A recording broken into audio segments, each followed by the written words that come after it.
Sometimes a man reaches a point in life where the only friend he needs walks on four legs and never asks for anything more than a warm place by the fire. For Thatch Morgan, that friend was Cole, a scarred black dog who'd wandered into his life during the loneliest winter he'd ever known, deep in the Colorado mountains. Thatch had built himself a simple cabin where he could live quietly, far from the noise and heartache of the world below. For 15 years, it had been just him and Cole, sharing meals and watching the seasons change through their single window. On this October evening, storm clouds were rolling in fast, bringing lightning that would soon turn their peaceful world into a nightmare of smoke and flame. When that door jammed shut with fire closing in, Thatch thought his story was over. What happens when your survival depends on the heart of a loyal dog? Before we jump back in, tell us where you're tuning in from, and if this story touches you, make sure you're subscribed because tomorrow I've saved something extra special for you.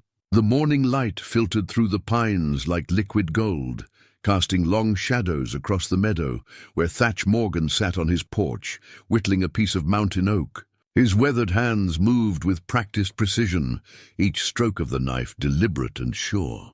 The walking stick was nearly finished, his third this year, though he'd given the others away to hikers who'd stumbled upon his remote cabin with worn-out boots and blistered feet. Cole lay stretched out beside him, the dog's black coat gleaming in the dappled sunlight. The shepherd mix bore scars across his muzzle from some long-ago encounter with wild creatures, but his amber eyes held a depth of understanding that never ceased to amaze Thatch. Those eyes had watched him through 15 winters, 15 summers, 15 cycles of hope and memory. The cabin behind them stood as solid as the day Thatch had driven the last nail into its cedar walls. Every board, every joint, every stone in the chimney had been placed by his own hands during that first desperate autumn when he'd fled civilization like a wounded animal seeking shelter. The structure was simple but sturdy.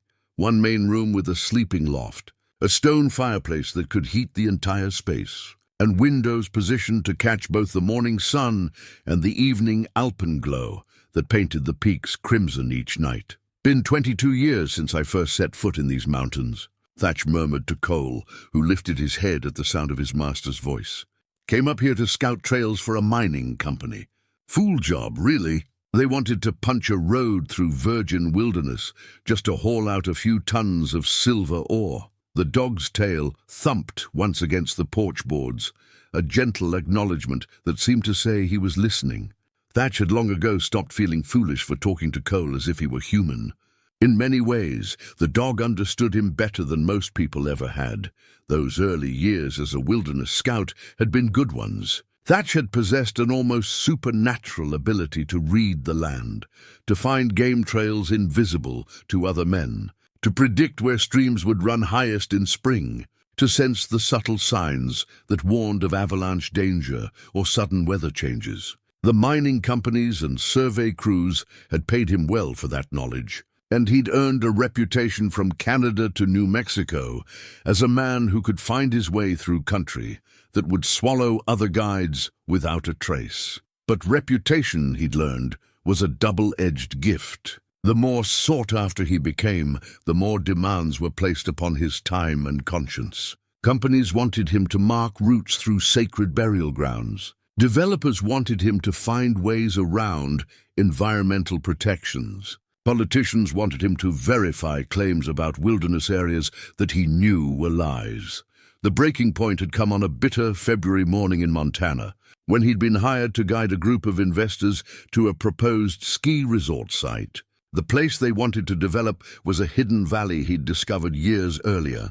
A pristine bowl surrounded by peaks, with a crystalline lake that mirrored the sky and meadows where elk came to calve each spring. It had been his secret sanctuary, a place he'd never marked on any map or mentioned in any report.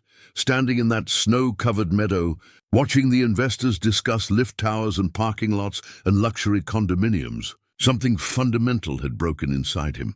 That night, he'd returned to his hotel room, written a letter of resignation that he never sent, and simply disappeared. By morning, he was driving west with everything he owned, packed into the back of an old pickup truck. The Colorado mountains had called to him like a half-remembered song. He'd driven these winding forest roads until his truck could go no farther, then hiked into the wilderness with a backpack, full of tools and a heart full of determination to find a place where he could live. According to his own terms, the land he'd chosen was perfect in its isolation, a small valley tucked between ridges, accessible only by a deer trail that wound through dense forest for 3 miles before emerging into the clearing where he'd built his home. A spring-fed creek provided fresh water year-round, and the southern exposure ensured his garden would receive adequate sunlight during the short mountain growing season. Building the cabin had been an act of meditation as much as construction. Each log was selected with care, each joint fitted with the patience of a man who had nowhere else to be and nothing to prove to anyone. He'd worked through that first autumn, racing against the coming snows, sleeping under canvas when rain fell, and pushing himself until his hands bled and his back screamed in protest. But as the walls rose and the roof took shape, something else had been building inside him, a sense of rightness that he hadn't felt in years. This was where he belonged, in this remote valley where the only sounds were wind in the pines and the murmur of running water. This was where he could live as men were meant to live, by the sweat of his brow and the strength of his back, accountable to no one but himself and the land that sustained him. The first winter had nearly broken him. The snows came early and deep that year, sealing him into the valley for 4 months straight. His supplies ran lower than he'd anticipated, and there were days when he wondered if his grand gesture of independence would end with his bones scattered on the cabin floor. A cautionary tale for anyone foolish enough to think they could turn their back on civilization. It was during the deepest part of that winter, when the thermometer hadn't climbed above 0 in 3 weeks, and his firewood was running dangerously low. The coal had appeared. Thatch had been splitting kindling behind the cabin when he'd heard the sound, a low whimper that was barely audible over the wind. He'd followed the sound to a snowdrift near the creek, where he'd found the dog half buried and nearly dead from cold and starvation. The animal was young then, maybe 2 years old, but already bearing the scars that marked him as a survivor of hard times. "Somebody threw you away, didn't they?" Thatch had whispered as he'd carried the half-frozen dog into the cabin. "Figured you were used up, not worth the trouble of feeding." He'd spent that night nursing Cole back to health, sharing his meager rations and warming the dog's frozen paws with his own body heat. By morning, it was clear that neither of them would be alone anymore. Cole had earned his keep from that first day, proving to be not just a companion, but a partner in the business of mountain survival.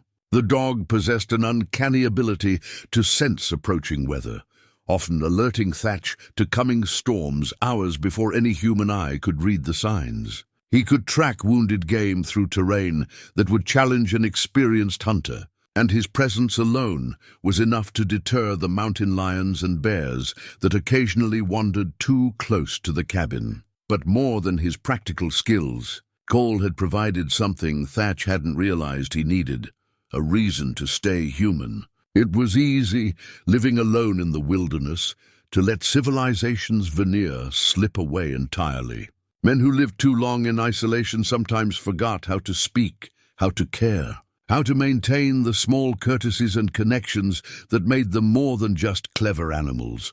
Cole demanded none of that, but his presence somehow preserved it. In caring for the dog, Thatch had to remain caring. In talking to him, Thatch kept the habit of communication alive. In protecting him, Thatch remembered what it felt like to be responsible for something beyond his own survival. The years had passed peacefully after that, each season bringing its own rhythms and rewards. Spring meant planting his garden and watching the wildflowers return to the meadows. Summer brought long days of fishing and hiking, of gathering berries and cutting firewood for the coming winter. Autumn was a time of harvest and preparation, of watching the aspen leaves turn gold against the evergreen backdrop of the high country.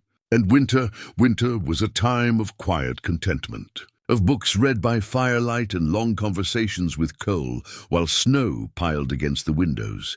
Now, as Thatch put the finishing touches on his latest walking stick, he reflected on how complete his life had become in its simplicity. He grew most of his own food, hunted and fished for protein, and made or repaired everything he needed with his own hands. His contact with the outside world was limited to occasional supply trips to the small town of Cedar Ridge, 20 miles down the mountain, and even those were becoming less frequent as he learned to be more self-sufficient. The stick was nearly perfect now, its surface smooth as silk beneath his calloused fingers.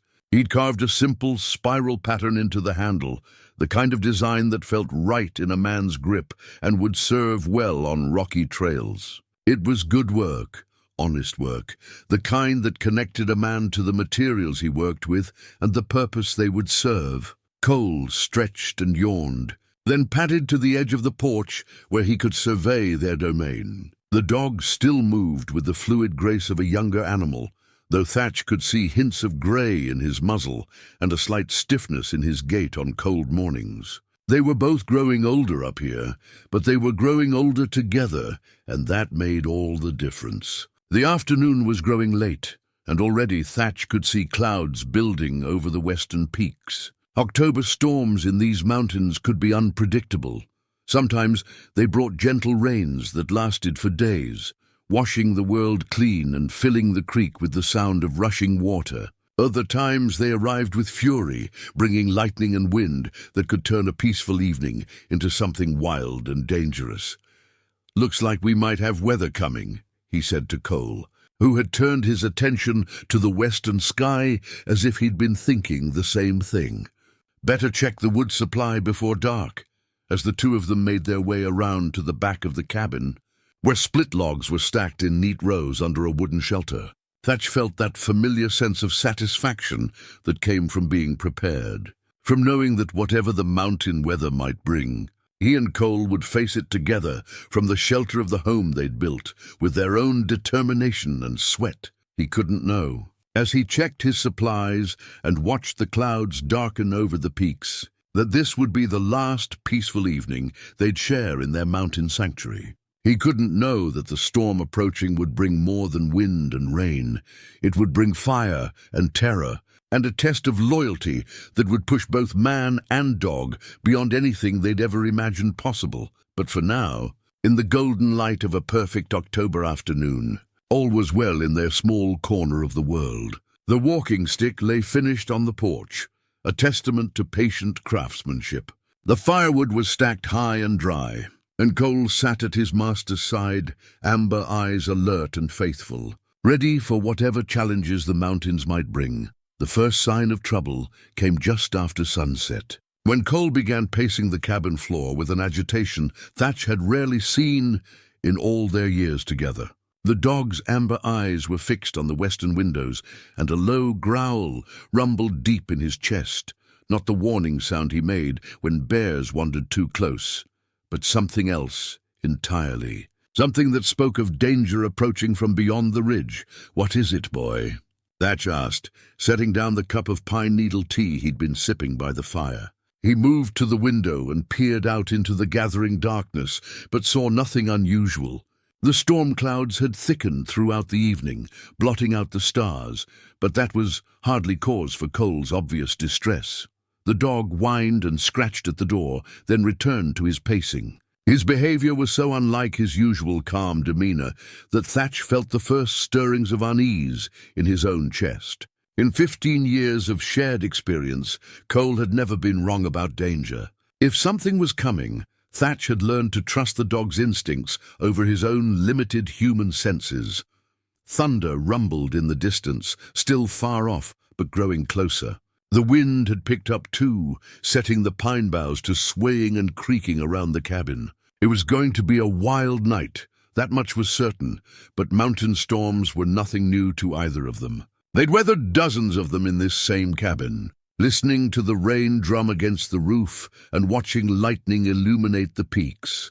Thatch was reaching for his jacket to step outside and take a better look around when the first flash lit up the sky. Not the diffuse glow of distant lightning, but a brilliant white-hot fork that seemed to strike the earth just beyond the western ridge. The thunder that followed was immediate and deafening, shaking the cabin windows in their frames.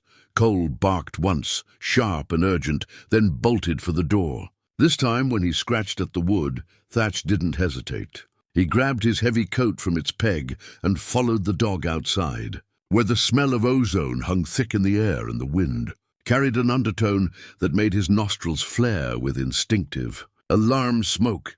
He climbed onto the porch, railing for a better view, and felt his heart sink as he saw the orange glow beginning to build beyond the ridge.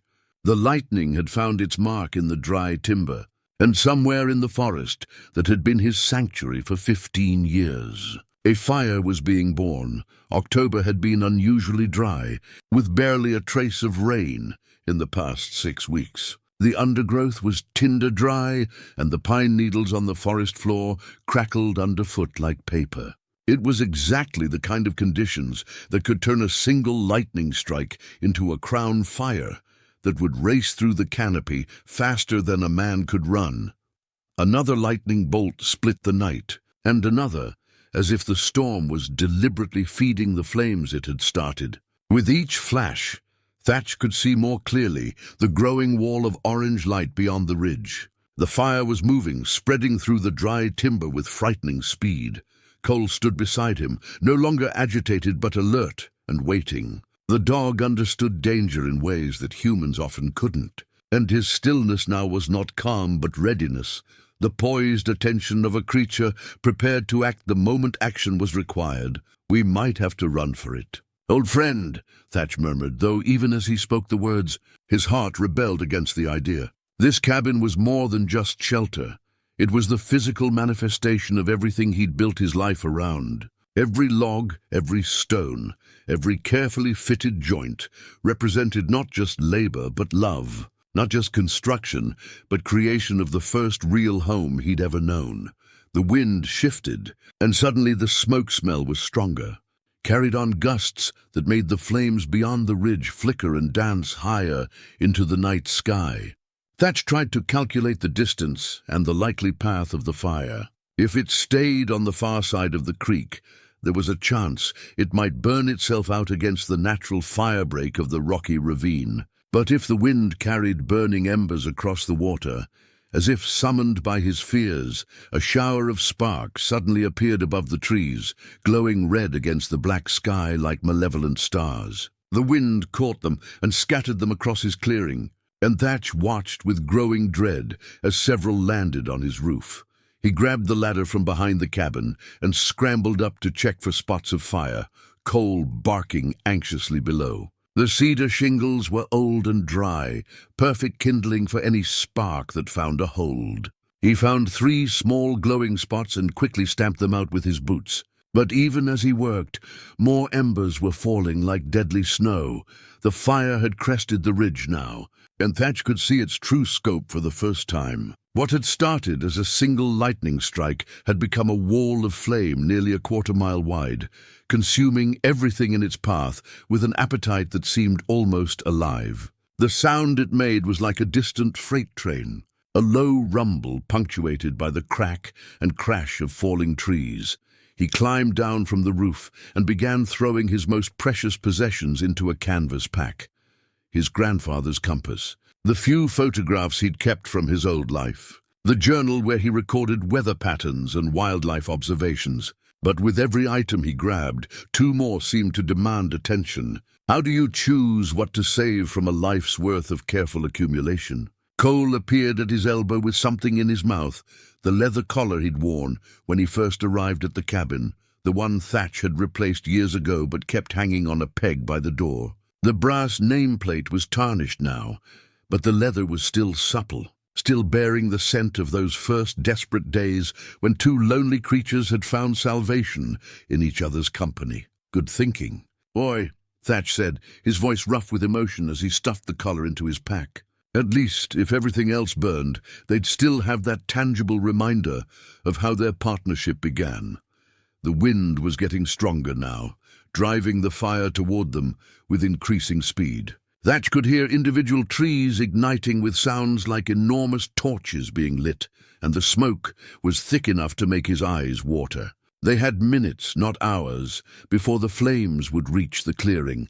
He shouldered his pack and headed for the door, intending to make one last sweep of the cabin for anything else he couldn't bear to lose. But as he reached for the handle, something stopped him cold. The old wooden door, which had opened and closed smoothly for 15 years, wouldn't budge. He put his shoulder against it and pushed, but the door held fast. The frame had warped in the heat, or debris had fallen against it from outside. Either way, he was trapped in his own home, while wildfire raced toward them through the forest. Cole sensed the problem immediately and began clawing at the base of the door, his powerful legs driving against the wood with desperate strength. But the door was solid oak, built to keep out mountain weather and wild animals, and no amount of scratching would break it down. Thatch tried the windows, but they were too small for a man of his size to climb through. And besides, the glass was already starting to crack from the heat. The smoke was seeping through every gap in the cabin's construction now, making it hard to breathe and harder to think clearly. The sound of the approaching fire was like standing next to a waterfall, a constant roar that drowned out everything else. Through the windows, he could see individual flames beginning to lick at the edge of his clearing, testing the air for the next fuel to consume. This was how it would end then. After 15 years of self-sufficient mountain living, after surviving winters that had broken lesser men, after building a life based on preparation and careful planning, he would die trapped in his own home by a door that had worked perfectly until the moment he needed it most. Cole continued his assault on the door, throwing his full weight against it now in powerful charges that shook the entire frame. The dog's determination was heartbreaking to watch, but Thatch knew it was hopeless. The door was simply too strong, and they were running out of time. The heat was building inside the cabin now, and outside the windows, Thatch could see the first flames beginning to climb the trees at the edge of his clearing. Soon the fire would reach the cabin itself, and then Cole's barking had changed, becoming more urgent and commanding. The dog was no longer just attacking the door. He was calling to his master, demanding attention, demanding action. In his amber eyes, Thatch could see something he'd never seen before. Not just loyalty, but a fierce determination that seemed to burn as bright as the approaching flames. The smoke was getting thicker inside the cabin, and Thatch could feel panic starting to claw at the edges of his mind like a living thing. He'd faced dangerous situations before, avalanches that could bury a man in seconds, blizzards that turned familiar terrain into a white maze of death, encounters with grizzly bears that had tested every survival instinct he possessed. But this was different. This was being trapped like a rat, while everything he'd built burned around him. Cole had stopped his frantic assault on the door and was now standing perfectly still, his scarred head tilted, as if listening to something Thatch couldn't hear. The dog's amber eyes reflected the growing orange glow from outside, but there was no fear in them, only that intense focus that Thatch had learned to recognize over 15 years of shared dangers. "What is it, boy?" Thatch gasped through the smoke. His throat was raw now, and each breath was becoming harder to draw. The heat inside the cabin was rising steadily, and he could hear the fire beginning to consume the trees closest to his clearing. Soon the cabin itself would be surrounded by flames, and even if they could get the door open, there might be nowhere to run. Cole moved to the fireplace and began pawing at the loose stones near the hearth, not the careful scratching he'd done at the door, but deliberate, purposeful digging. At first, Thatch thought the dog had simply lost his mind from fear, but then he remembered something from those early days of cabin construction, the root cellar. When he'd built the cabin, Thatch had excavated a small storage space beneath the floor near the fireplace, a cool, dry place to keep preserved foods and emergency supplies. The entrance was hidden beneath a section of removable floorboards, covered over with loose stones from the hearth for camouflage. In all the years since, he'd rarely used it, preferring to keep his stores in the more convenient pantry off the main room. But Cole remembered. Somehow, the dog had retained the knowledge of that hidden space from watching Thatch work on it during their first year together. And now, with flames closing in and the door refusing to budge, Cole was trying to show him the way out. Thatch dropped to his knees beside the fireplace and began pulling away the loose stones Cole had been digging at. His fingers found the edge of the concealed floorboards, and he pried them up to reveal the dark opening below. The space was smaller than he remembered, barely large enough for a man to crawl through, but it connected to a tunnel he dug that led outside. Emerging behind the cabin near the woodshed, he'd almost forgotten about that tunnel.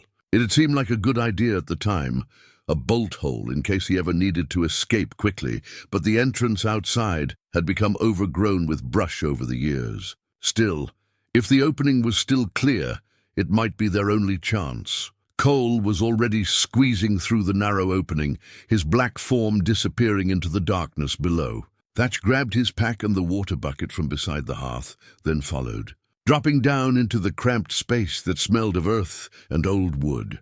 The tunnel was even smaller than he remembered, forcing him to crawl on his hands and knees while dragging his supplies behind him. The air down here was cleaner, though, filtered through soil and stone, and for the first time since the door had jammed, Thatch felt like he could breathe properly. Cole was ahead of him somewhere in the darkness, and Thatch could hear the dog's claws scrabbling against dirt and rocks as he worked his way toward the outside entrance. The tunnel seemed to stretch on forever, though Thatch knew it couldn't be more than 20 feet long. His shoulders scraped against the earthen walls, and roots hung down to catch at his hair and clothing. Behind them, the sound of the fire was muffled but still audible, a constant roar punctuated by crashes as burning trees fell across his clearing. The heat was following them down into the tunnel too, and Thatch realized with growing dread that even if they reached the outside entrance, they might emerge into a world that was already consumed by flames. Cole's barking echoed back to him through the tunnel, urgent and demanding. The dog had reached the entrance and was trying to force his way through what sounded like a significant obstruction. Years of neglect had allowed brush and debris to accumulate over the opening, and now their escape route was blocked by nature's own barricade. Thatch crawled faster, ignoring the pain in his knees and the burning in his lungs. When he reached Cole's position, he found the dog frantically digging at a tangle of root and branch that had grown across the tunnel mouth. Through the gaps, Thatch could see orange light dancing. The fire had reached this side of the cabin too, but it hadn't yet consumed everything. Working together, man and dog clawed at the obstruction. Thatch's knife proved useful for cutting through some of the smaller roots, while Cole's powerful jaws made quick work of branches that had been deadened by years of burial. Slowly, agonizingly, they carved an opening large enough for them to squeeze through. The outside world that greeted them was like a vision of hell. The fire had indeed reached the area behind the cabin, and flames were dancing through the treetops above their heads. But miracle of miracles, a narrow corridor of unburned ground stretched away from the cabin toward the creek, a path of salvation bordered on both sides by walls of flame.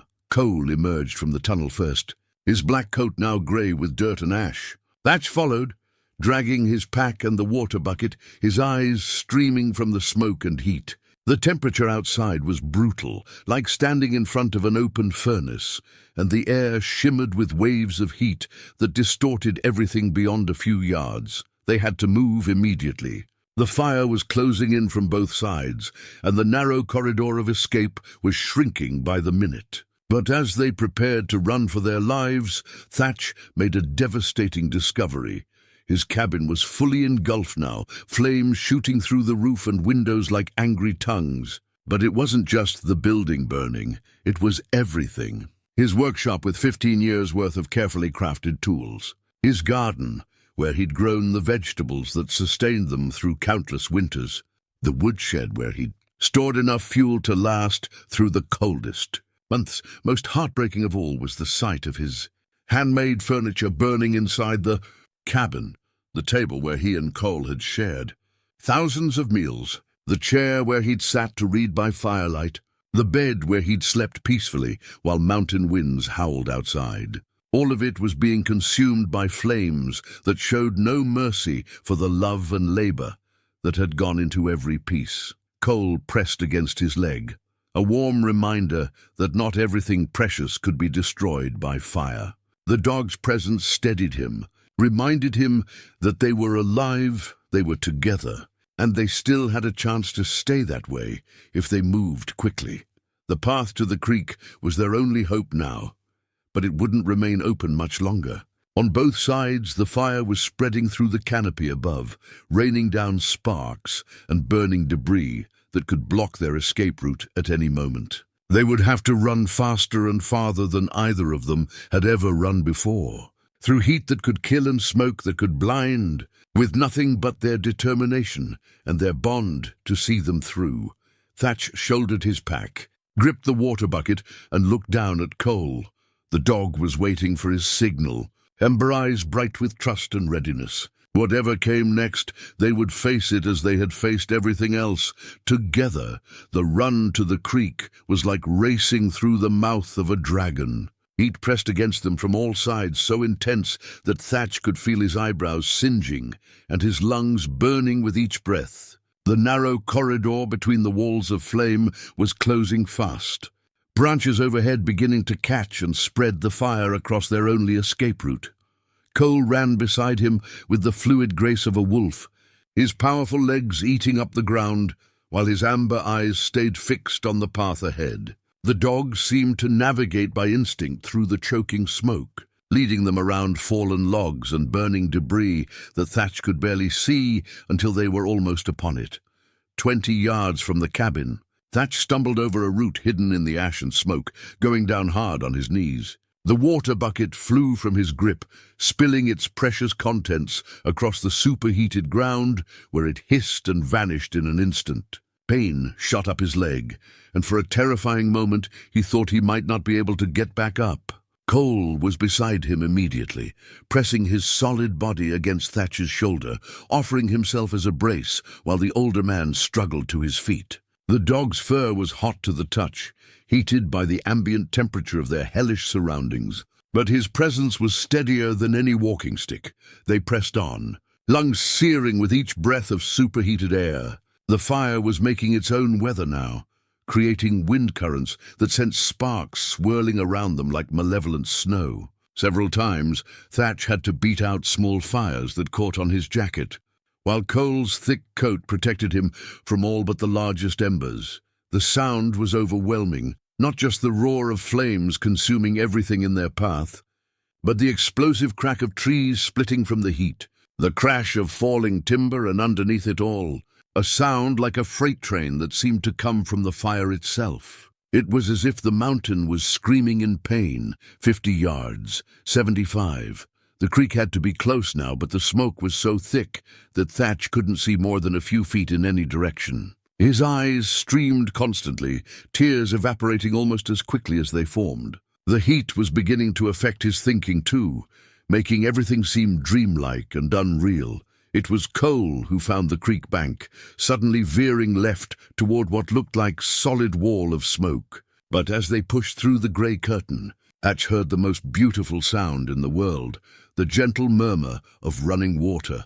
They tumbled down the creek bank together, landing in the shallow water with splashes that sent up clouds of steam. The creek was only a few feet deep here, but it was moving fast, fed by the mountain springs that never ran dry. For the first time since their escape began, Thatch allowed himself to hope that they might actually survive. The water was shockingly cold against their overheated bodies.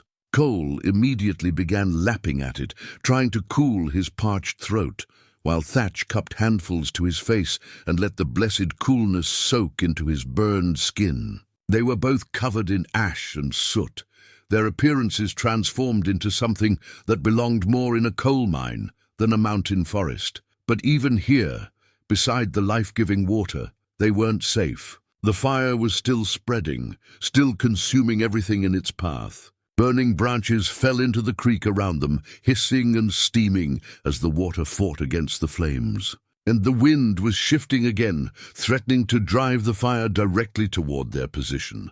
Thatch knew they couldn't stay here. The creek would provide temporary protection, but if the fire jumped to the far bank, and with embers flying everywhere, that was almost inevitable. They would be trapped again. This time with nowhere to run.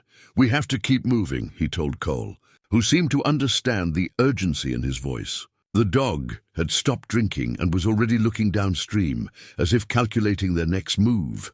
They began wading through the water, staying low to avoid the worst of the smoke. The creek bed was rocky and uneven, making for treacherous footing, but it was the only clear path available to them. On both banks, the fire was advancing like an army, consuming everything in its path with methodical efficiency.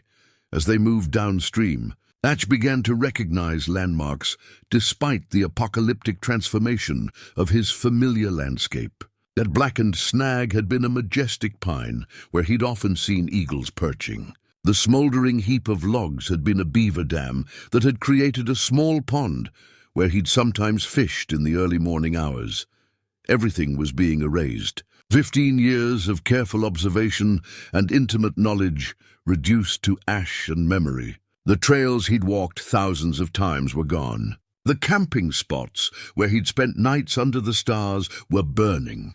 Even the rocks seemed changed, blackened and cracked by the intense heat. But gradually, as they put distance between themselves and the worst of the fire, the devastation began to show gaps. Here and there, patches of green survived where the creek's moisture had created natural fire breaks. A cluster of aspen trees still stood untouched, their golden autumn leaves bright against the blackened landscape like flags of hope. Cole was limping slightly now, favoring his left front paw. When they reached a shallow pool where the creek widened, Thatch called a halt to examine the injury. The dog's paw pad was burned, probably from running across superheated ground. But it wasn't severe enough to prevent travel. "You're tougher than old leather," Thatch murmured, gently cleaning the wound with cool creek water. Cole bore the ministration patiently, though his eyes never stopped scanning their surroundings for signs of danger. The immediate crisis was past. They were alive. They were together, and they were moving away from the worst of the fire. But as Thatch looked back at the orange glow that marked the location of his destroyed home, the full weight of their situation began to settle on his shoulders. They had escaped with nothing but the clothes on their backs and the few items in his hastily packed bag. No food, no shelter, no tools beyond his pocket knife. Winter was coming to the mountains, and they were now homeless refugees in a landscape that had been transformed into something alien and hostile. The nearest town was 20 miles away over difficult terrain, much of which might now be impassable due to the fire. He had no way to call for help, no way to signal their location to potential rescuers. For all practical purposes, they were as isolated as castaways on a desert island. But as he looked down at Cole, who was waiting patiently for the next stage of their journey, Thatch felt a flicker of the same determination that had carried him through that first brutal winter 15 years ago. They had survived the immediate danger through courage and loyalty. Whatever came next, they would face it the same way. The creek continued to flow toward the valley, toward civilization and safety. All they had to do was follow it, one step at a time, and trust that their bond was strong enough to carry them through whatever challenges lay ahead. By dawn, they had covered nearly 3 miles downstream, following the creek's winding path through a landscape that looked like the surface of an alien planet. The fire had moved on, leaving behind a world of ash and blackened stumps. But the air still carried the acrid smell of destruction, and wisps of smoke rose from hidden embers that continued to smolder in the ruins of what had once been pristine wilderness. Thatch's body ached in ways he hadn't felt since his younger days as a scout, when he'd sometimes pushed himself beyond reasonable limits to meet impossible deadlines. His knees protested every step on the rocky creek bed, his shoulders burned from carrying the pack, and his throat felt raw from breathing smoke and superheated air. But Cole was struggling more visibly. his injured paw forcing him to favor his other 3 legs with each careful step. They needed rest, shelter, and most critically, they needed to find some source of food and clean water. The creek provided the latter, but Thatch's emergency supplies consisted of little more than a handful of jerky, some hardtack, and his grandfather's compass, enough to sustain them for perhaps a day, certainly no longer. As the morning light grew stronger, illuminating the extent of the devastation around them, Thatch began to recognize their approximate location. If his memory served, they were somewhere near the old logging camp that had been abandoned decades ago when the timber company moved their operations farther north. There might still be structures standing there, maybe even supplies left behind by hunters or hikers who had used the site as a way station over the years. Cole seemed to sense the change in their direction when Thatch turned away from the creek toward a ridge that showed fewer signs of fire damage. The dog's tail, which had drooped with exhaustion, lifted slightly, and his amber eyes regained some of their alert intelligence. The climb up from the creek was brutal for both of them. The ground was still hot in places, and ash clouds rose with every step, coating them in a fine grey dust that turned to mud when mixed with their sweat. Several times Thatch had to stop and rest, not just for his own sake, but to give Cole's injured paw a break from the rough terrain. But as they crested the ridge, Thatch's memory proved accurate. Below them, in a small valley that had been largely spared by the fire, sat the remains of the old logging camp. Most of the structures were long gone, claimed by weather and time. But one building still stood, a small cabin that had probably housed the camp foreman, built more solidly than the temporary shelters that had once surrounded it. "Look at that, Cole," Thatch whispered, his voice hoarse but carrying a note of hope for the first time since their ordeal began. "Maybe our luck is starting to turn." The cabin was in rough condition, with a partially collapsed roof and walls that showed the effects of years of neglect. But it had 4 walls and enough ceiling to provide basic shelter. More importantly, as they approached, Thatch could see that someone had used it relatively recently. There were signs of a fire ring outside, and the door, though weathered, looked like it had been repaired within the past few years. Inside, the cabin was sparse but functional. A rough wooden table sat against one wall, and shelves lined another. Most promising of all was a cache of supplies that some thoughtful soul had left for emergencies exactly like this one.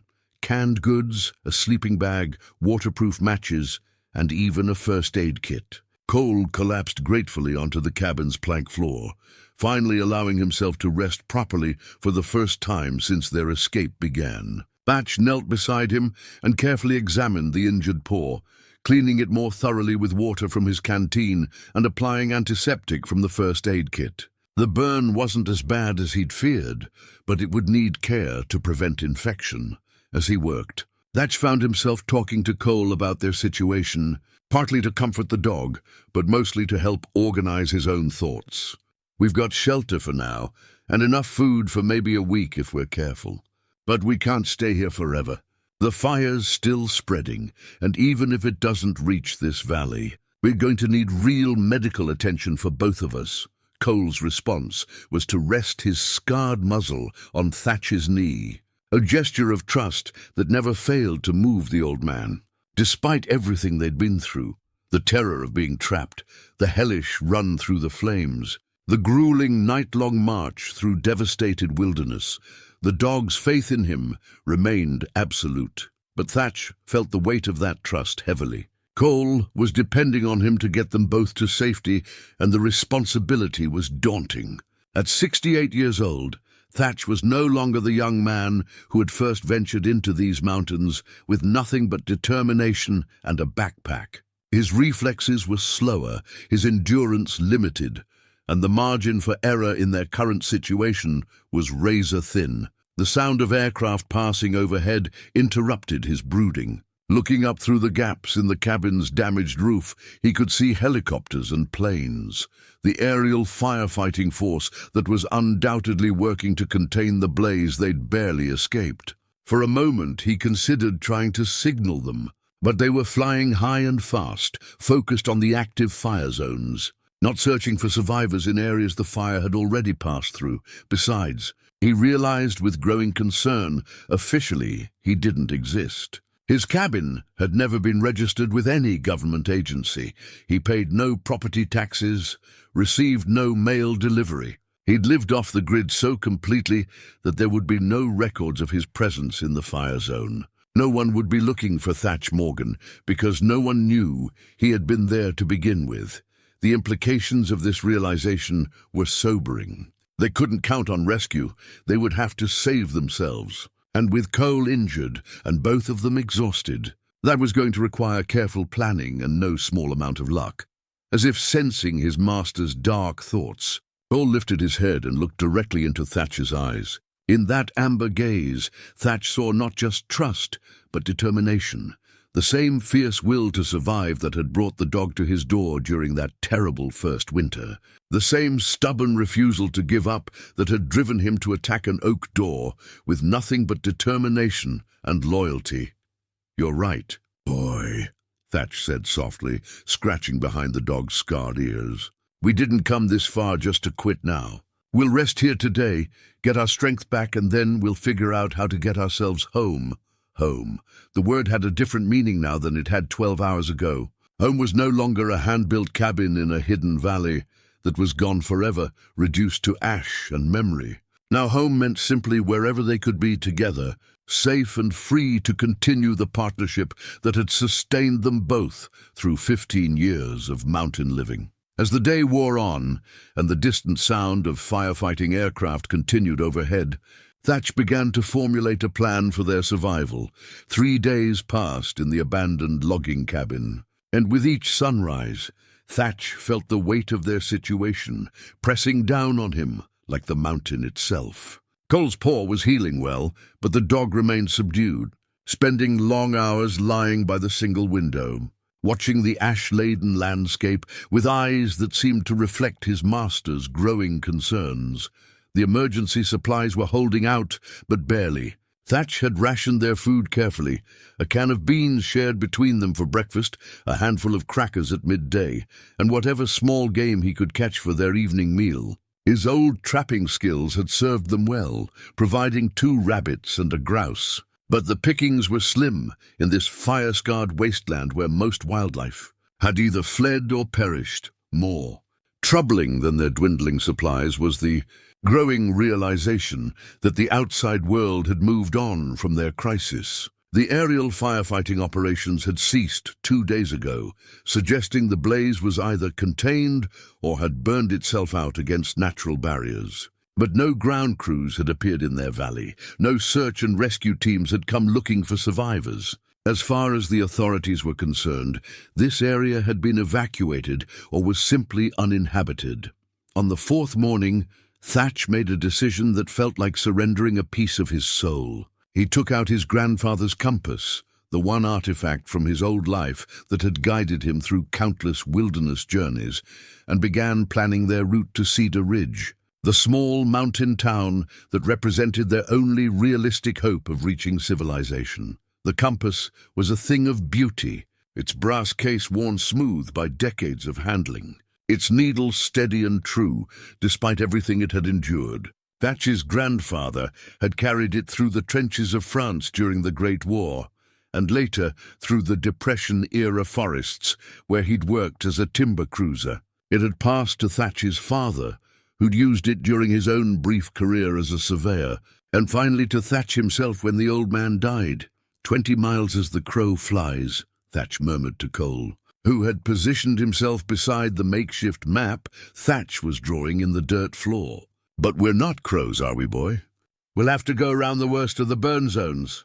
Follow the valleys where we can find water and maybe some shelter." Cole's tail thumped once against the floor, a gesture of agreement or encouragement that had become one of their most important forms of communication during these dark days. The dog's resilience continued to amaze Thatch, despite his injury, despite the trauma of their escape. Despite the uncertainty of their situation, Cole remained steady and faithful. ready to follow wherever his master led, but Thatch wasn't sure he deserved that faith anymore. At 68, he felt every one of his years in ways he never had before. The fire had stripped away more than just his cabin and possessions. It had revealed the fragility of the life he'd built, the precarious nature of his independence. For the first time since he'd fled to these mountains, he found himself questioning whether his self-imposed exile had been wisdom or simply elaborate cowardice. The doubts had been building since their first night in the cabin, crystallizing into a painful self-examination that he couldn't shake. Had he spent 15 years hiding from life rather than living it? Had his retreat into the wilderness been noble independence, or just an old man's fear of facing a world that no longer seemed to need him? These questions tormented him as he prepared for the journey ahead, packing their meager supplies and checking his grandfather's compass one final time. Cole seemed to sense his master's internal struggle, pressing closer than usual and offering the wordless comfort that had sustained them both through countless challenges. "You know what the hardest part is, old friend?" Thatch said as he shouldered his pack and prepared to leave their temporary shelter. "It's not knowing if I've got enough left in me to get us both home safe.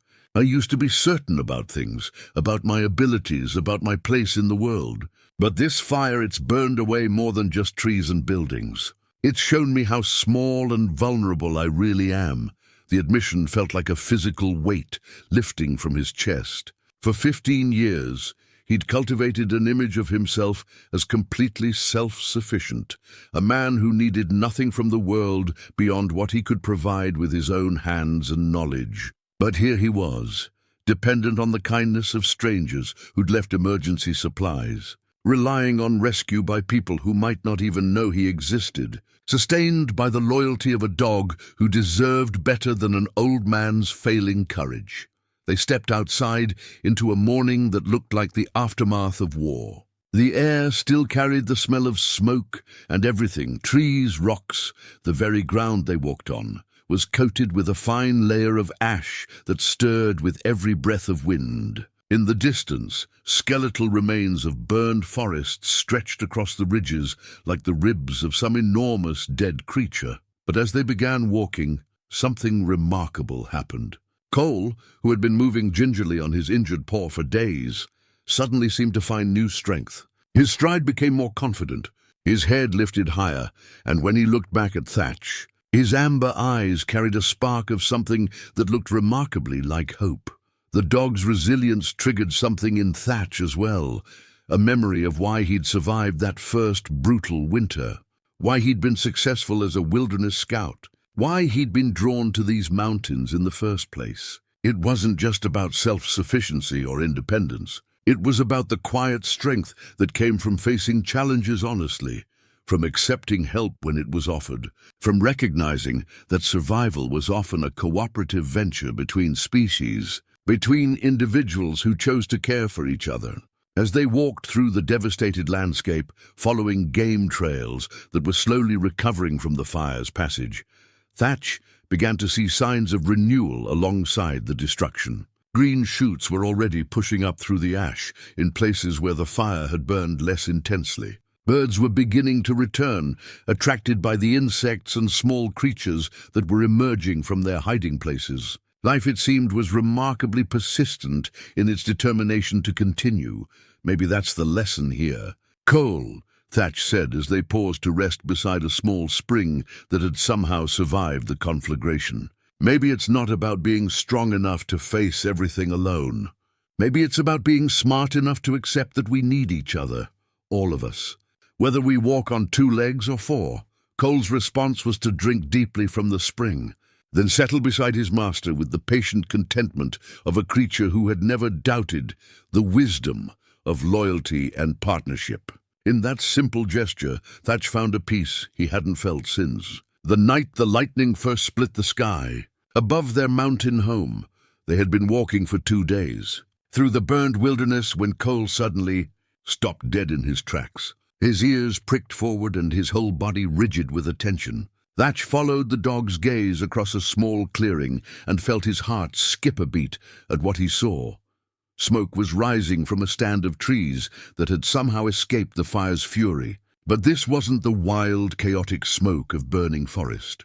This was the controlled, purposeful smoke of a campfire, rising straight and steady into the still morning air. Other people. After 15 years of self-imposed isolation, after days of believing they were completely alone in a devastated wilderness, they had found, or been found by, other human beings. Thatch's first instinct was to retreat, to circle wide around the camp and continue towards Cedar Ridge without making contact. Old habits died hard, and his hermit's wariness of strangers ran deep. But Cole was already moving toward the smoke, his tail held high with excitement, and Thatch realized that his own fears might be endangering them both. They needed help, whether his pride wanted to admit it or not. As they approached the camp, Thatch could make out voices, at least 3 people, maybe more. The tone was casual, relaxed, not the urgent communication of people in distress. These weren't fellow fire refugees. They were something else entirely. Cole trotted ahead with growing confidence, and Thatch had to quicken his pace to keep up. The dog seemed to sense something about these strangers that reassured him, though Thatch couldn't imagine what that might be. They emerged into a well-organized campsite that made Thatch stop in his tracks with amazement. 3 large tents were arranged in a rough triangle around a central fire pit, with equipment and supplies laid out with military precision. Solar panels charged electronic devices, sophisticated communication equipment crackled with radio chatter, and maps covered a folding table under a canvas awning. But it was the people themselves who made Thatch's breath catch in his throat. 2 young men and a woman, all wearing the distinctive green uniforms of the Forest Service, but with patches and gear he didn't recognize. They looked up as Cole bounded into their camp, and instead of alarm or surprise, their faces showed welcome, and something that looked remarkably like relief. "Well, I'll be damned," said the older of the 2 men, a weathered fellow with grey in his beard, who might have been Thatch's age. "You must be Thatch Morgan!" The words hit Thatch like a physical blow. These strangers knew his name. After 15 years of complete anonymity, of living so far off the grid that he'd assumed no one even knew he existed, these people had somehow identified him on sight. How? Thatch began. But the woman was already moving toward them, with a medical kit in her hands. Sarah Chen, search and rescue coordinator, she said briskly, kneeling to examine Cole's injured paw with practiced efficiency. "We've been looking for you for 3 days. Your dog here is going to be just fine, but we need to get both of you to a medical facility for proper evaluation." "Looking for me," Thatch repeated, his mind reeling. "But nobody knows I'm here. I don't have any record, any registration." "Actually, you do," said the bearded man, extending a calloused hand. "Tom Bradley, Forest Service Emergency Response, and you've got more of a record than you might think." The younger man, who couldn't have been more than 30, was setting up what looked like a satellite communication system. "We've been monitoring your weather reports for 8 years, he said, without looking up from his equipment. "The National Weather Service has been using your observations for their mountain forecasts. They list you as Remote Station 7 in their database." Thatch stared at them in bewilderment. "Weather reports? I don't send any weather reports." Sarah looked up from her examination of Cole's paw. "Every time you went to town for supplies, you stopped at the post office. Mrs. Henderson has been copying your journal entries and forwarding them to the Weather Service. Apparently, you keep more detailed and accurate records than most of their official stations." The revelation staggered Thatch. Mrs. Henderson at the Cedar Ridge post office. He'd barely spoken a dozen words to her in all his years of supply runs. He'd never imagined she was even paying attention to him, let alone reading his private journals and sharing them with government agencies. "She was worried about you," Tom continued. "When the fire started, she called the Forest Service and told them there was a man living alone up in the burn zone. Took us a while to figure out where, but your weather observations gave us enough clues to narrow down the search area." Cole was enjoying Sarah's attention. his tail wagging as she cleaned and bandaged his paw with supplies that were clearly far superior to anything Thatch could have provided. The dog seemed completely at ease with these strangers, as if he'd been waiting for them to arrive. "The thing is," the young technician said, finally looking up from his communication array, "you're something of a local legend. People in town call you the ghost of the mountains, this mysterious figure who shows up every few months, buys supplies, and disappears back into the wilderness. Mrs. Henderson says you've helped dozens of lost hikers over the years, always quietly, always without taking credit." Thatch shook his head slowly. "I just gave them directions, maybe some food if they needed it. It wasn't anything special. Special enough that 3 different families sent letters to the Forest Service asking us to find you and make sure you were safe," Tom said. "Seems like you made quite an impression on their kids." The memories came flooding back. A family with young children who'd gotten lost on the old mining trail. A teenage girl who'd twisted her ankle on a solo hike. A young couple whose car had broken down near the creek crossing. In each case, he'd simply done what any decent person would do, offered help to people who needed it. He'd never thought of those brief encounters as significant. Certainly never imagined they would lead to organized search and rescue efforts. Sarah finished her work on Cole's paw and turned her attention to Thatch himself, checking his pulse and examining his hands and face for injuries. "You're dehydrated and you've got some minor burns, but nothing that won't heal," she pronounced. "The question now is what you want to do next." "I don't understand," Thatch said. Tom spread a map out on the table, pointing to an area marked with red crosses. "Your entire valley is gone, burned down to bedrock. But the Forest Service has been talking about establishing a permanent weather monitoring station in this region, and frankly, you're the best candidate we've ever seen for the job." "A job?" The concept seemed alien after so many years of complete self-sufficiency. "Official position, government salary, full benefits," Sarah said. "You'd be stationed at the new ranger cabin we're building about 5 miles from where your old place was. Close enough to familiar territory, far enough from the burn zone to be safe." The young technician, his name tag read Martinez, grinned at Thatch's expression. "Plus, you'd get an official weather monitoring station with satellite uplink and everything. Think of it as an upgrade from your handwritten journals." Cole padded over to Thatch and sat beside him, pressing his warm body against his master's leg. The dog looked up with those amber eyes that held so much wisdom and trust, and in that moment, Thatch realized that his old life hadn't just been destroyed by fire, it had been transformed by the connections he'd never known he was making, by the community he'd served without realizing it, by the simple truth that no man is truly an island, no matter how hard he tries to be one. The offer hung in the air like morning mist, beautiful and tempting, but somehow insubstantial. After 15 years of complete independence, the idea of taking a government job, of having a boss and a schedule and official responsibilities, felt as foreign to Thatch as learning to breathe underwater.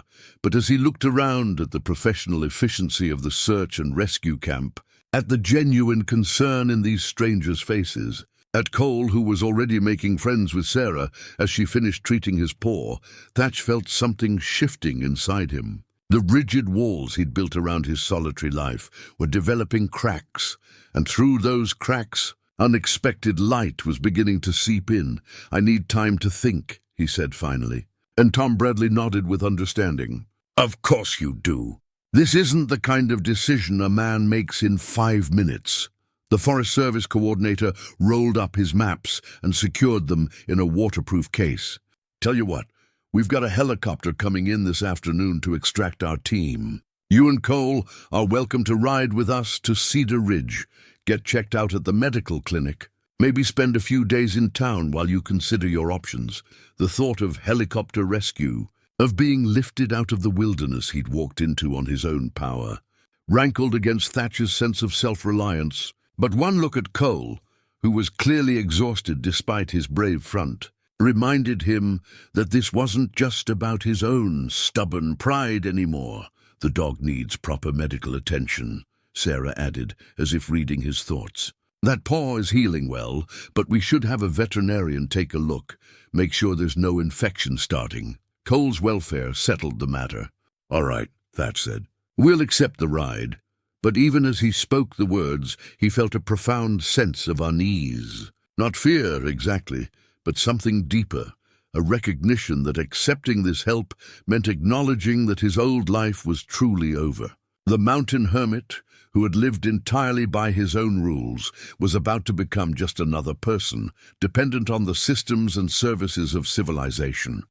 As if sensing his master's internal struggle, Cole padded over and dropped something at Thatch's feet. It was a charred piece of wood, burned black, but still recognizable as part of the walking stick he'd been carving on that last peaceful afternoon before the fire changed everything. The dog must have picked it up during their escape from the cabin. Carrying it all this way without Thatch even noticing, the sight of that damaged wood hit Thatch harder than all the devastation they'd walked through. This stick represented his craftsmanship, his connection to the materials and tools of mountain living, his ability to create something beautiful and functional with nothing but his hands and patience. Now it was just a piece of charcoal, its careful carving obliterated by flames. But as he picked up the ruined stick, Thatch realized something important. The fire had destroyed the physical object, but it couldn't touch the knowledge that had created it. His hands still remembered how to shape wood. His eyes still knew how to read the grain. His mind still held decades of accumulated wisdom about living in harmony with the natural world. Martinez, the young technician, noticed his fascination with the charred wood. "You're thinking about what you've lost," he said quietly. "But maybe you should think about what you could build instead." "What do you mean?" "The new ranger station. It's not going to be some prefab government building. The Forest Service wants it to blend with the environment, to be a model of sustainable mountain architecture. They're going to need someone who understands how to build in this climate, how to work with local materials, how to create something that will last." Sarah looked up from packing her medical supplies. "The truth is, Mr. Morgan, we need you more than you might need us. Climate change is making weather patterns more unpredictable, and we're losing experienced observers faster than we can train new ones. Your knowledge of these mountains, your ability to read natural signs, that's irreplaceable." Tom Bradley joined the conversation, his weathered face serious. "There's something else you should know.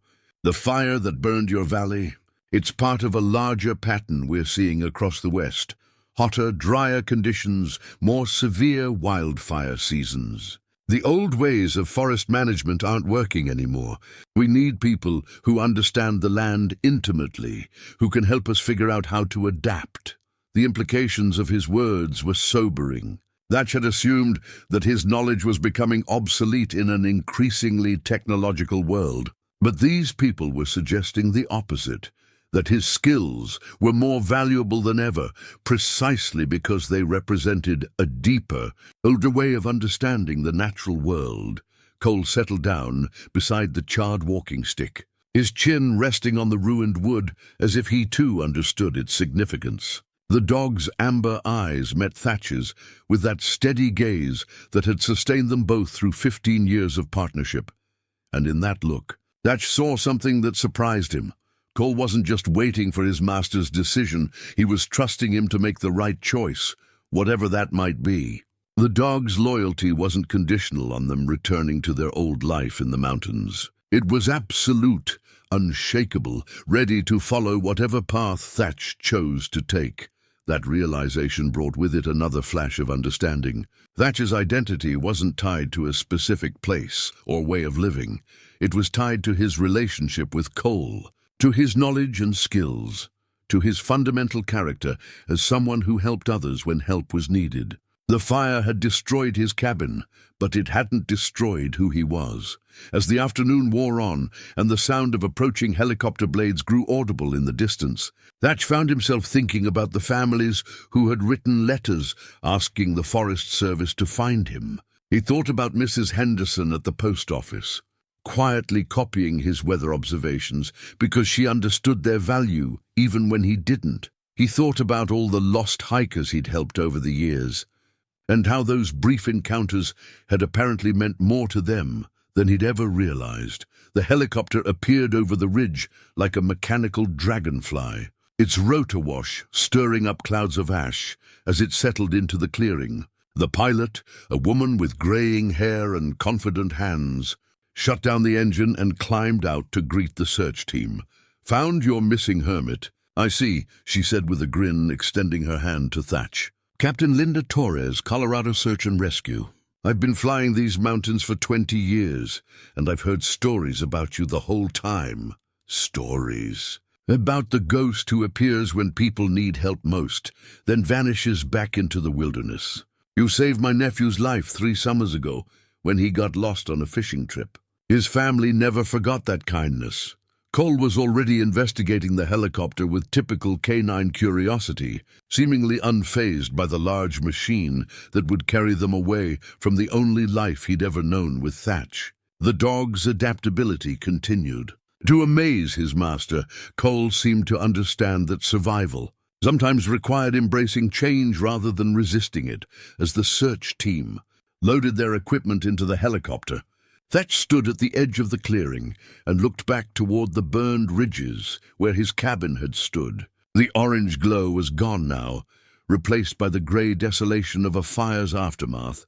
But somehow the view no longer filled him with despair. Something important had ended in those flames, but something else had begun in the darkness of that jammed door. In Cole's desperate charge against impossible odds, in their long journey through devastation to this moment of unexpected rescue and even more unexpected opportunity, the charred walking stick lay in his hands, ruined but not forgotten. Tomorrow, if he chose to accept it, he could begin carving a new one, not to replace what was lost, but to celebrate what had been found, the knowledge that no one is ever truly alone, that the connections we make often matter more than we realize, and that sometimes the greatest adventures begin when we thought everything had ended. Cole padded over to him, pressing against his leg in that familiar gesture of companionship and support. The dog looked up with those wise amber eyes, and in them Thatch saw reflected not the past they were leaving behind, but the future they would face together, whatever form it might take. The helicopter's rotors began spinning faster, creating a downdraft that stirred the ash around them into small whirlwinds. Thatch had never flown before. In all his years as a wilderness scout, he'd always insisted on walking into territory, believing that a man couldn't truly know land he'd only seen from the air. But now, as he helped Cole climb into the aircraft's passenger compartment, he found himself curious rather than fearful about this new experience. Cole settled onto the floor between the seats with remarkable composure, as if helicopter flights were a regular part of his routine. The dog's adaptability continued to astound Thatch. Here was a creature who had spent his entire adult life in wilderness isolation, yet he seemed to accept each new challenge with calm determination. Captain Torres handed them both headsets, showing Thatch how to adjust the microphone. "First time flying?" she asked through the intercom, and when Thatch nodded, she smiled. "Well, you're in for a treat. The view of your mountains from up here is something special." As the helicopter lifted off, Thatch felt his stomach drop in a way that had nothing to do with the aircraft's motion. Through the window, he could see the full scope of the devastation for the first time. What had seemed like localized destruction from ground level revealed itself as something much more extensive, thousands of acres of blackened forest stretching across multiple ridges and valleys. His cabin valley was just a small, dark scar in a landscape that looked like it had been painted with charcoal. But as they gained altitude, other things became visible too. Patches of green where the fire had jumped over areas, leaving islands of life in the burned expanse. The silver thread of streams and rivers that had provided natural fire breaks. And everywhere, the first signs of recovery, areas where the ash was already showing hints of new growth. "It's not as bad as it looks from down there," Tom Bradley's voice crackled through the headset. He was pointing toward a valley that appeared completely destroyed from ground level, but from the air showed clear signs that the fire had burned with varying intensity. See those stands of trees that are still green? The fire went around them, not through them. And those areas that look completely black, a lot of those trees will survive. Their bark protected them. Sarah leaned forward from her seat behind them.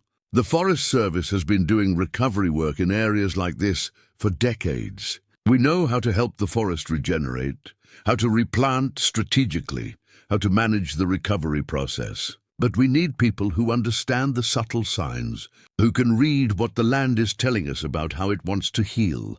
Through the aircraft's window, Thatch could see Cedar Ridge approaching in the distance, a small town nestled in a valley that had been spared by the fire's path. From the air, it looked like a tiny collection of buildings surrounded by an ocean of wilderness, a reminder of how small human settlements were in the grand scale of the mountains. Cole had positioned himself where he could look out the window, his amber eyes fixed on the landscape passing below. The dog showed no signs of airsickness or anxiety, just that same alert interest he'd always displayed when exploring new territory on foot. It occurred to Thatch that Cole might be the most adaptable creature he'd ever known, equally at home in wilderness isolation or helicopter rescue, equally comfortable with solitary survival or human company. As they descended toward the landing pad behind Cedar Ridge's small medical clinic, Thatch caught sight of something that made his heart skip. A small crowd had gathered to meet them, not just medical personnel, but townspeople, families with children, elderly folks who had probably lived in this valley for generations. Word gets around fast in small towns, Captain Torres explained, seeing his expression. When the Forest Service said they were bringing in the famous mountain hermit, people got curious. Famous. The word felt strange, applied to someone who had spent 15 years trying to remain invisible. But as the helicopter settled onto the landing pad and the rotors began to slow, Thatch could see the faces in the crowd more clearly. These weren't curiosity seekers or thrill seekers. They were people who looked genuinely concerned, genuinely glad to see that he and Cole had survived the fire. A veterinarian was waiting with a wheeled stretcher for Cole, though the dog clearly preferred to walk on his own. Dr. Martinez, no relation to the forest.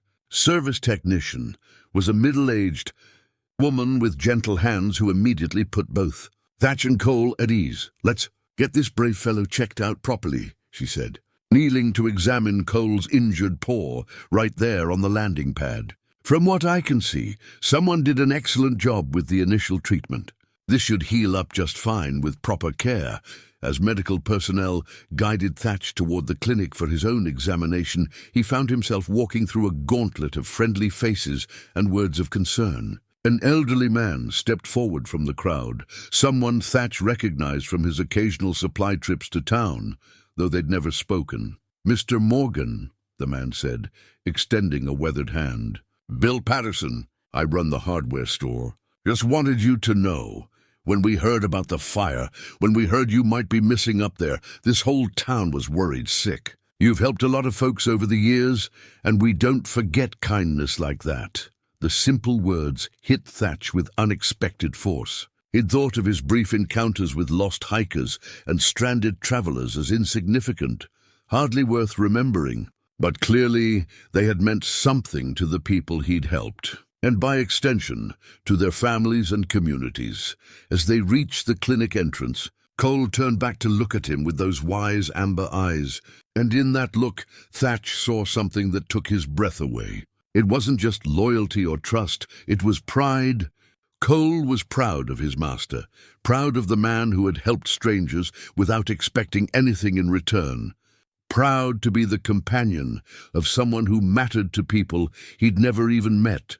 Inside the medical clinic, Dr. Rebecca Santos examined Thatch with the thorough efficiency of someone who had treated her share of wilderness emergencies. His burns were minor, his dehydration easily corrected with IV fluids. But she was concerned about the smoke inhalation and insisted on keeping him overnight for observation. "You're in remarkably good shape for a man who's been through what you have," she said, checking his blood pressure one more time.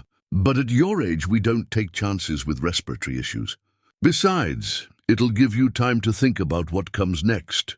What came next? The question that had been haunting him since Tom Bradley first mentioned the Forest Service job offer. Through the clinic window, Thatch could see Cole in the veterinary clinic next door, surrounded by staff members who were clearly enchanted with the stoic mountain dog. Even in a medical setting, Cole was making friends, accepting attention with the same dignity he'd shown throughout their ordeal. As evening fell, Tom Bradley stopped by with a folder full of documents, job descriptions, benefit packages, maps of the proposed new ranger station location. But he also brought something else, a thick scrapbook that he set on Thatch's bedside table. "Mrs. Henderson at the post office put this together," Tom explained. "Thought you might like to see it?" The scrapbook was filled with letters, dozens of them dating back years. Letters from families thanking the mountain man who had helped their lost children. Letters from hikers who had been guided to safety by a mysterious figure who had appeared when they needed help most, then vanished before they could properly thank him. Letters from parents whose teenagers had been found by someone who had not only shown them the way home, but had taught them important lessons about wilderness survival and respect for nature. One letter, dated just 6 months ago, was from a woman named Jennifer Walsh.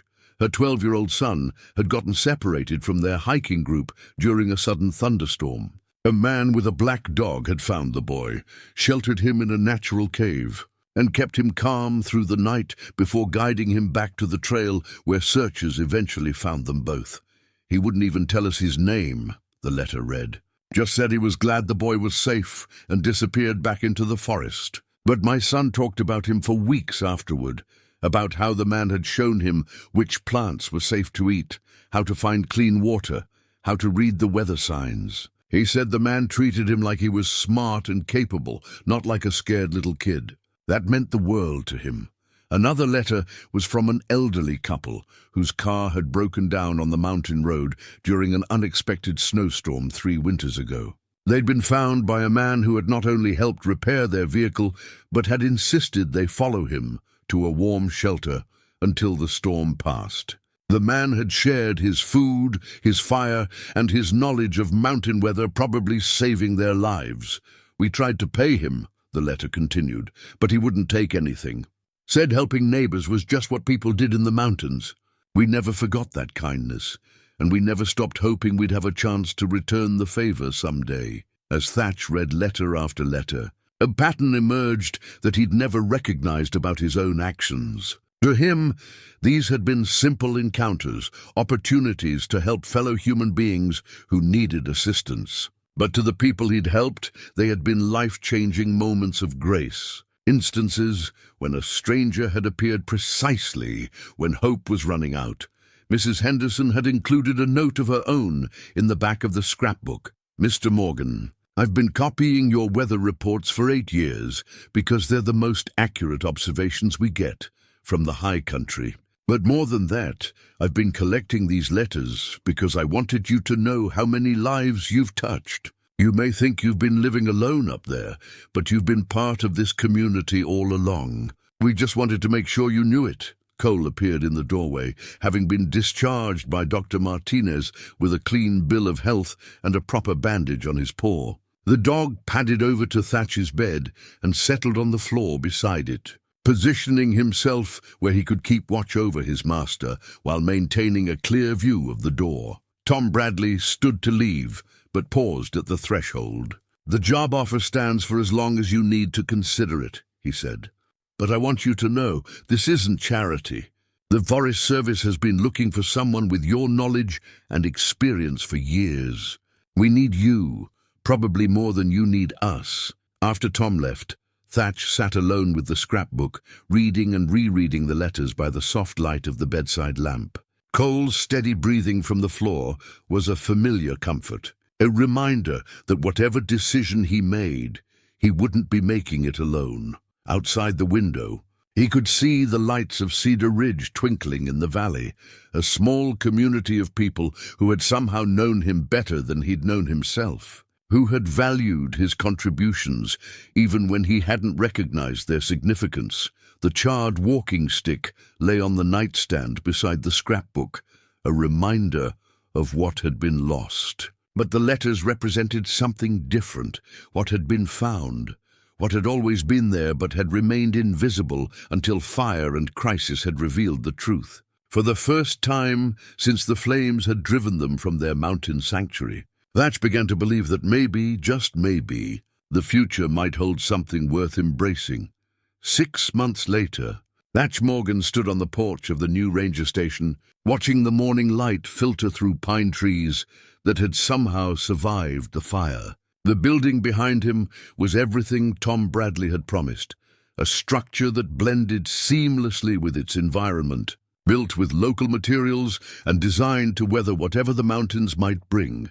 But it was more than just a weather monitoring station. It had become what the Forest Service called a community resource center, a place where hikers could get reliable information about trail conditions, where local schools could bring students to learn about mountain ecology, where researchers could access decades of accumulated knowledge about high-altitude weather patterns.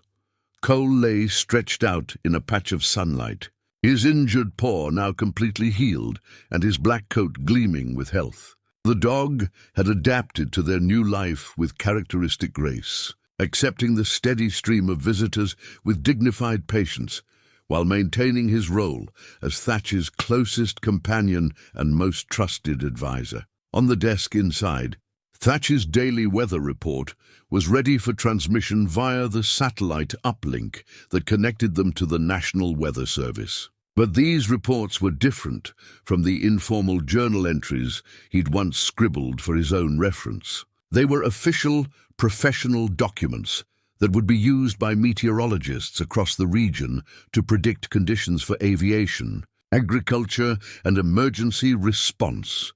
The job had proven to be more fulfilling than he'd ever imagined. Far from the bureaucratic drudgery he'd feared, it was a perfect blend of his old skills and new challenges. He spent his mornings collecting and transmitting weather data, his afternoons leading educational programs or consulting with researchers, and his evenings working on his most ambitious project yet, a comprehensive guide to mountain survival and natural navigation that would be published by the Forest Service for use in training programs nationwide. Knock on the door interrupted his morning routine. Cole lifted his head with mild interest as Thatch opened it to find a familiar face, Jennifer Walsh, the woman who had written one of the letters in Mrs. Henderson's scrapbook. Standing with her teenage son, Mr. Morgan, she said a bit nervously. "I'm Jennifer Walsh. We met once, briefly when you helped my son David during that thunderstorm 3 years ago." Thatch remembered the incident clearly. Now, the scared 12-year-old who had become separated from his family during a sudden mountain storm. The boy standing beside her was taller now, more confident, but his eyes held the same intelligence that Thatch had recognized during that long night in the cave. "David's 16 now," Jennifer continued, "and he's decided he wants to study forestry in college. We were wondering if you might consider taking him on as a volunteer this summer. He's eager to learn, and frankly, you made such an impression on him that night. You're the reason he wants to work in wilderness conservation." David stepped forward with the earnest intensity that Thatch remembered. "I've been reading everything I can about forest management and climate science," the young man said. "But I want to learn from someone who really understands the land, who knows it the way you do." The request touched something deep in Thatch's heart. Here was a chance to pass on knowledge that had taken him decades to accumulate, to plant seeds that might grow into a lifetime of service to the wilderness he loved. Cole seemed to approve of the visitors, his tail thumping gently against the porch boards. "I'd be honored to have you work with us this summer," Thatch said. And the smile that spread across David's face was worth more than any government salary. As mother and son left to make arrangements for the summer program, Thatch reflected on how completely his life had changed. The solitary hermit who had once feared any contact with civilization now found himself at the center of a community that stretched far beyond the boundaries of Cedar Ridge. His daily reports were read by meteorologists in Denver and Colorado Springs. His educational programs drew visitors from across the state. His survival guide would soon be used to train Forest Service personnel nationwide. But perhaps the most profound change was in his understanding of what it meant to be connected to other people. The fire that had destroyed his cabin had revealed connections he'd never known existed, threads of influence and care that had been woven through years of small kindnesses and quiet. Service. Padded over to where Thatch stood at the porch railing, pressing his warm body against his master's leg in that familiar gesture of companionship. The dog's amber eyes were clear and content, reflecting a satisfaction that came from a life well lived and purposefully shared. "You know what the best part is, old friend?" Thatch said, scratching behind Cole's scarred ears. "We're still together, still partners in everything that matters. We've just got a bigger territory to watch over now." In the distance, he could see hikers on the trail that led up from the valley, their bright backpacks visible against the green of recovering forest. Some of them would stop at the ranger station for information or supplies. Others might get lost and need assistance. A few might even become inspired to dedicate their own lives to protecting and understanding the wilderness. Whatever challenges they brought, Thatch and Cole would be ready. They had survived fire and devastation, had walked through smoke and ash to find a new purpose on the other side. They had learned that true strength came not from isolation, but from connection. Not from independence, but from interdependence. Not from hiding from the world, but from serving it with all the wisdom and care they could muster as the morning sun climbed higher over the peaks and the first visitors of the day began making their way up the trail. Thatch Morgan smiled and went inside to begin another day of the work he'd never known he was meant to do. And Cole, faithful as ever, followed close behind, ready for whatever adventures this new chapter of their partnership might bring. In the end, they had both found their way home, not to a place, but to a purpose that was bigger than either of them alone, yet perfect for who they were together.